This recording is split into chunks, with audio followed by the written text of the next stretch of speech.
Welcome into the Guess the Top Survey Answer game. This is the game where you have to guess the top answers as surveyed through an audience of 5 people. Yes, that's 5 people. So you're not here, so we're going to use Rupert. Rupert, if you don't know yet, is my English butler. Okay, so Rupert, here's the survey question. What is the most important thing you need for a relationship? So you give me your answer and we look on the survey board. So Rupert, what is the most critical thing you need for a relationship? What? Taco night. Okay. Survey says taco night. No, it's not taco night.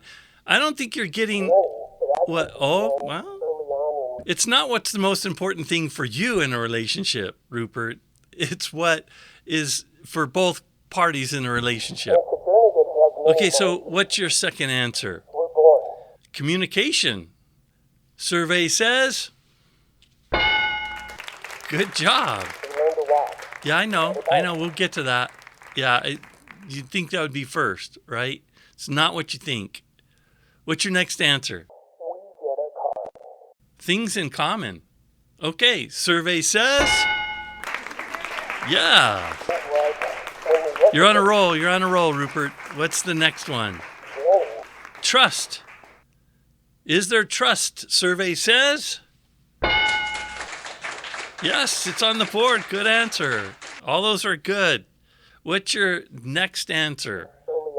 Being a good listener. Is it on the survey? Survey says what's your next answer? A puppy? Okay, let's just see. Are there puppies? Survey says oh, no.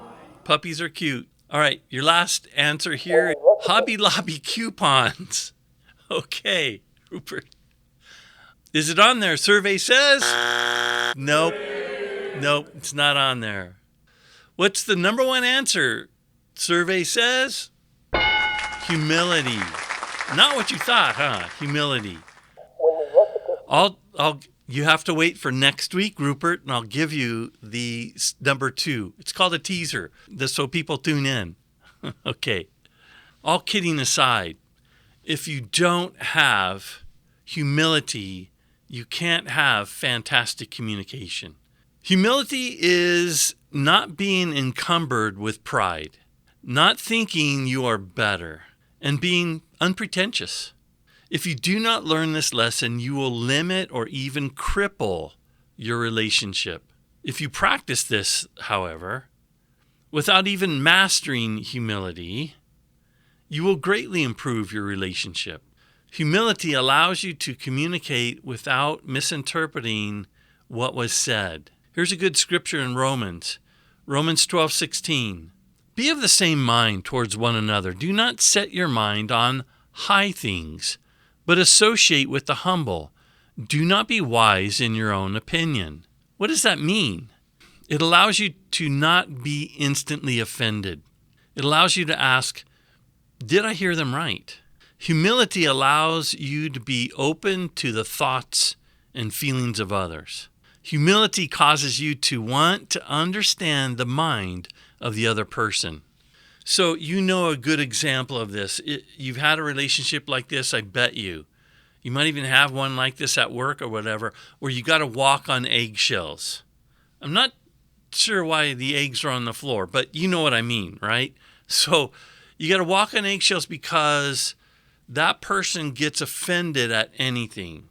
It's just everything's tight, everything's, intense, right? Because there's not that humility, and it wrecks a relationship. You can't grow close to somebody who's always offended, and it causes you to not be open. And so humility allows you to overcome those things to where you can be yourself, and the person's not going to be offended. So number 2 here, humility allows you to ask for forgiveness and be forgiven. There's a good passage in Colossians on this. Put on then, as God's chosen ones, holy and beloved, compassionate hearts, kindness, humility, Colossians 3:12. Humility is key to all these things. Without humility, you can't be meek. You're not going to have these other attributes. Humility allows you to take more of the blame than is required. Jesus did that for us. Humility allows you to serve others by allowing yourself to be sometimes taken advantage of. Remember, Jesus said somebody could compel you to go a mile, and if they do, go 2 miles with them, right? Go the second mile. Go above and beyond. That takes humility, but it's wonderful for a relationship. So this is a person who has a wounded spirit, right? They're easily wounded, and humility comes in to allow to give forgiveness, but also receive forgiveness. Humility stops embarrassment and allows you to grow and learn. Look at Proverbs 11, it's verse 2. It says this: when pride comes, then comes shame, but with the humble is wisdom. It allows you to live properly in a relationship because you have an open mind and an open heart. And when you are humble, you are not shaming each other. Shame destroys openness. Pride causes a person to shame someone because, again, you've probably seen this relationship or you've been in one where the person has to put the other person down. And because it's like a gossip mindset, right? I got to elevate myself above the other person because of my own pride. But that brings shame to me because if I'm saying that towards another person, that's kind of shameful of an attitude. But it shames that person and puts them down. And again, that's just, there's no way to grow a healthy relationship with a kind of pridefulness that comes in that shames the other person. But if we humble ourselves and we don't think so highly of ourselves, then we're not shaming a person. You're building them up. The next one, humility stops the I must always be right syndrome. Again in Proverbs, because it's so rich in this. Proverbs 29, it says this: a man's pride will bring him low, but the humble in spirit will retain honor. So the deeper the respect and love, the deeper the trust. Pride destroys that, but humility lifts the relationship. It allows you to be respected and therefore loved.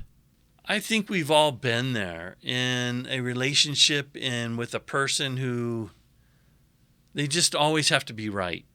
And it's a pride issue. We know that.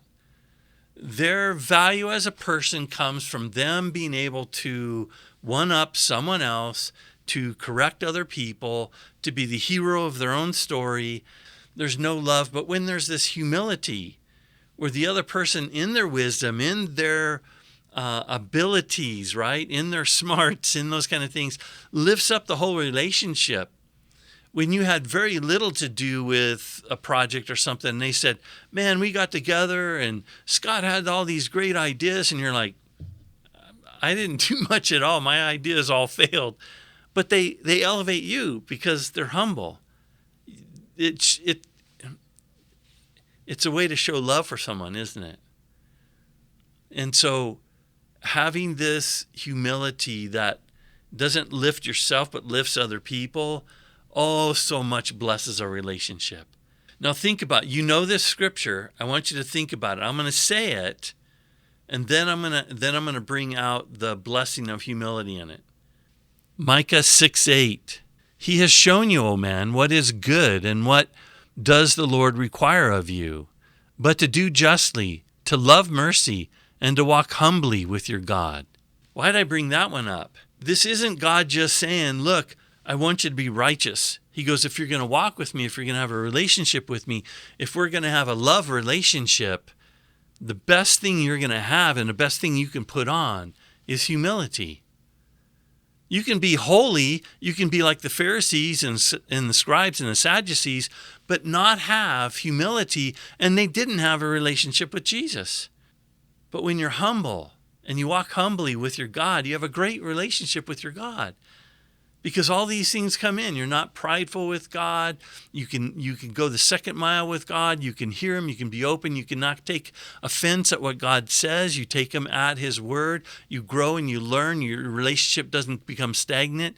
It's Wow, it's a good lesson to learn, isn't it? Humility is one of the strongest signs of Christian maturity because it's hard to walk in humility and meekness. The old man has to die, right? But when it does, richness comes in. A new man flourishes. All right, here's some discussion questions for you. Where am I doing well? Thinking more highly about someone else. Where am I failing in my quest for more humility?